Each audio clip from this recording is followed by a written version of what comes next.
It was 2:45 on the 28th of March.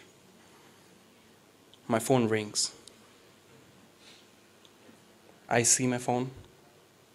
It's Ma.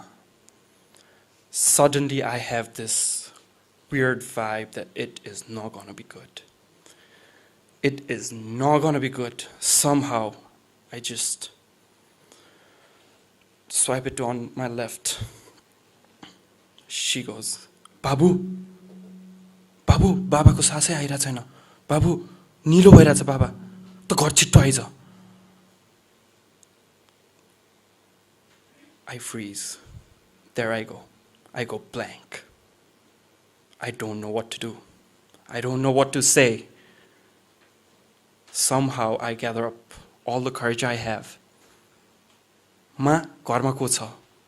बाबु, माथि uncle मात्रै छ. मा, म अहिले पुलचोकमा छु. त्यहाँ घर आएर फेरि हस्पिटल लग्दा लग्दै ढिलो हुन सक्छ. तपाई अङ्कललाई भन्नुस्. The only word I hear is law. She puts down her phone. I still remember I was on a shooting for Himalayan Times. I freeze. I remember one person coming up to me, holding up my shoulder. She asks me, "Are you okay?" The only answer I have to say is no. I think I'm going to lose my dad. All of a sudden, she goes, "Timro je je cha sabai choda yaha timi jau." And I still remember those shaky legs I had when I had to climb down the stairs. Those stairs were long for me. The journey I had to pass from a point where I was happy I had my camera with me, and that was my happy place. The happy place that no one ever can take away from me. I go, finally get a courage to just start up my bike. Trust me, I tell you, from the journey I had between two spots, got there. I have no memories, no way I can connect dots. How was it possible? A journey from Pulchok to Narvik felt like days. Every strike in my head, every moment, every new thought, it was like arrows hitting up my head. It was colliding with fear. A fear I thought was not ever gonna happen to me. That fear of losing him. The fear of not seeing him again the way he used to be. Finally, I get to the hospital. Park my bike. Get to those red doors. Open it up. It was scary. For the first time, going inside the hospital was scary. I was living on the edge of fear. Hundreds of thoughts colliding up my mind. It was like a World War III for me. My heart said, it's gonna be okay. But my mind, no, maybe not. That was a war I was fighting. I get in, go to the reception. Rakesh Upadhyaya namko koi aunu bhako cha? The nurse tells me, Chaina. What do? I walk out. I wait there for a bit, thinking of things that might happen, that might not happen, I might lose everything. I might win it. I'm still on a big conflict up my head. Then I see a car approaching. I see a familiar hand waving towards me, signaling me to come. The car parks exactly in front of the red door. I still remember those doors are the most scariest doors. I walk towards the car. There I see my dad. I walked towards the car. I was just hoping he would be maybe just a little sick, not much. When I get there, open the door, I see my dad, choking on his own breath, his eyes rolled up, and he going blue. That was it for me. I thought that was my last goodbye. Somehow I get the courage, all the strength I have, pick him up. I am picking my dad up with these two hands. He is half alive. I rush him inside the door. I still remember it was the third bed from the door. I lay him flat there. I move back. The situation there was like, I would never want to face it again. Doctors are running, the nurses are doing something. They're up with trying to save that person I call dad. Trust me, it was scary. All of a sudden, there was this silence. My mind stopped working. Everything stopped for me. Then I see those hands, which used to hit me like a Thor's hammer.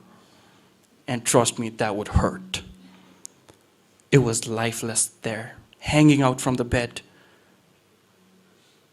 I was helpless too. I could do nothing. I go there, grab his hand, put it on the bed. Then I realize another part of me who is on the same edge like I am is out there. And that was my mom. Slowly gather everything I have. I walk out. I see my mom, my sister. They're crying. Wow. That kind of shook me a little. I go there. The first question she asks me is, "Babala kasto cha babu?" I know I'm lying, but I said, "He's improving." Back of my head, I was still trying to figure out what it was. Was it improving? But my mind said, no, it's not. I was there trying to hold him up, trying to gather myself up, because I was broken. I had a fear of losing someone this important I did not realize even 3 hours ago. But that moment, oh my goodness.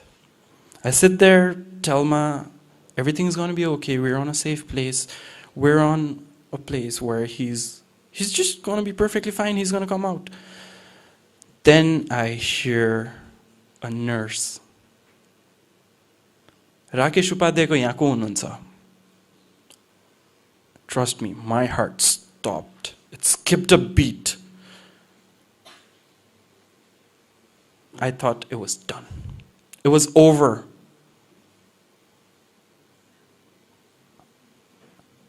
Sidhyo.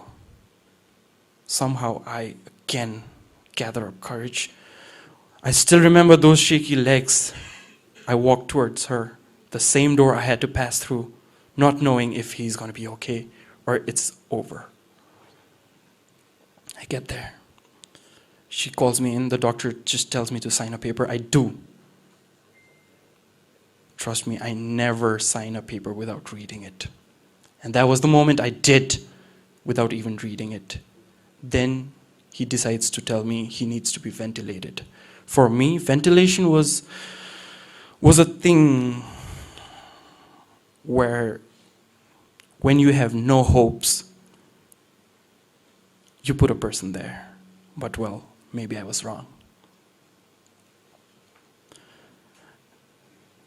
So he was into the ventilation. Days passed on. It was wait and watch.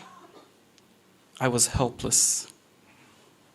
The only friend I had was patience. On the other hand, looking at a guy. Exactly few days back, this guy was impulsive. This guy wanted it right now. A pampered kid, the elder son. मलाई यो खेलौना चाहियो, चाहियो भने चाहियो, चाहियो, चाहियो. Sooner or later, I would get it.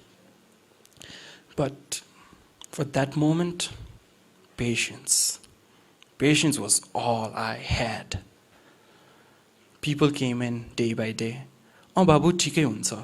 The only question up my head, running around, flying around like a frisbee was, kaile. Kaile huncha ta thik. I was that impatient. But trust me, my best friend then was patience. So let me put myself this way. This impulsive guy who was working, he was a fucking workaholic. I'm sorry to use this word, but he was a workaholic. The most important thing he knew was work. It had been 4 days I had not even seen my father's face. Then I did not know if I was ever going to see him again. Days passed on. Things got very scary. It took weird turns because I was on an edge of fear where you don't know the next moment what would happen. It was going on that way when I sat on the seat. I still remember the Norvik reception. Anything the mic would sound felt like it was something related to my dad. I would run up, then realize it was not for me. So let me just tell you this. On the 13th day was very, very difficult for me. That was the point where I just lost it. I got emotional. It was not just that I missed him. It was that I craved for him. Let me tell you a funny story. First swear word. You know who I learned it from? From my dad. I craved those words that night. I remember it was 2:30 in the morning. I was staying at my friend's place, which was near to the hospital. He is somewhere here, and I would really appreciate, I want to appreciate that guy because he kind of brought me together at times. So I was just laying down on my bed. I'm like, Bau, एकचोटि जिन्दगीमा उठेर मलाई मुख छाड्ने भए छाड्देऊ, पिट्ने भए पिट. एकचोटि मलाई त्यति भन्दा बेसी के पनि चाहिएको छैन. But that did not happen. It was another way.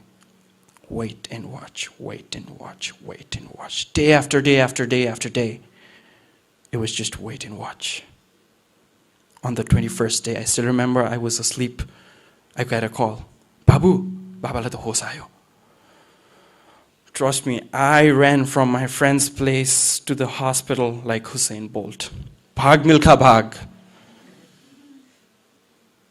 I just did not realize I had a car right there standing. I could come on a car. Yes, I was dumb, but I was happy. I get to the reception.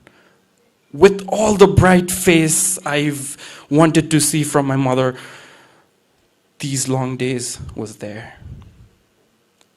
I'm like, Ma, babaलाई होस आयो? Babu आयो. I go running to the 5th floor. See my dad, he's still the same. Go to the doctor. होस आयो भने हैन? He goes, pupil move भयो भने. Oh yeah, right, bro. You're right on this. होस आएको भनेको मलाई उठेर त 21 दिन कहाँ हराएको थिइस् भनेर मलाई सोध्न सक्थ्यो नि त. सोधेन. होस त आएन नि त. So things went on and on and on. It was so बिस्तारै recover हुँदै गयो. He was out of the ventilator. Then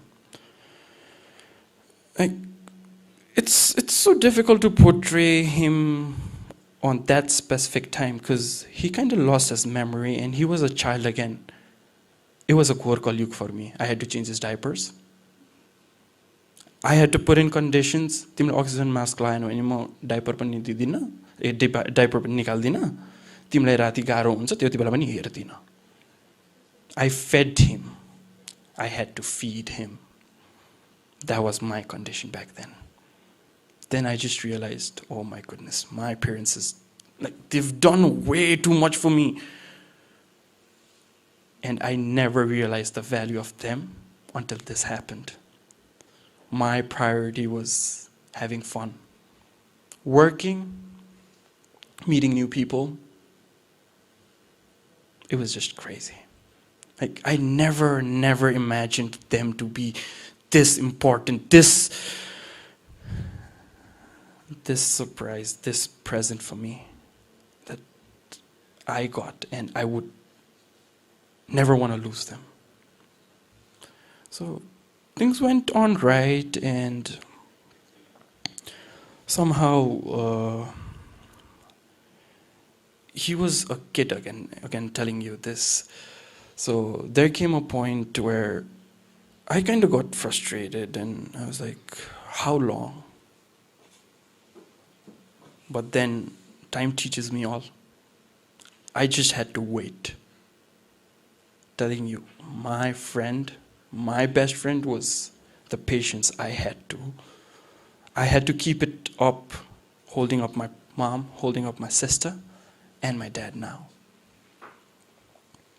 Well, luckily he is well and fine. मलाई फेरि गाली गर्न थाल्यो. जुन दिन मलाई गाली गरेको त्यो दिन I just realized, it was like, oh, okay, he's fine now. त सालेले के गर्दिनस् जिन्दगीमा? Totally fine. Oh, this is, this father-son relationships and stuff. Like, this kind of event changes you in a different way. Well, I have been to Soyambi so many times. Like, not just to, like, date. Oh, Soyambu is a good date spot, by the way, I'm telling you. Right? So, I went so many times, like, I'd never realized there was a temple right there called Harti Mata. I did not realize that there were temples that were aligned in a way that every temple had its own meaning. Everything kind of connected me to a lot of things. The pain, the suffering, the pleasures, whatever I call it. It was just me. Now, to be very frank, you might be thinking of what is the end to the story. I just want to tell you, every story does not need an ending. It'll teach you more than it can. That's all for today. Thank you.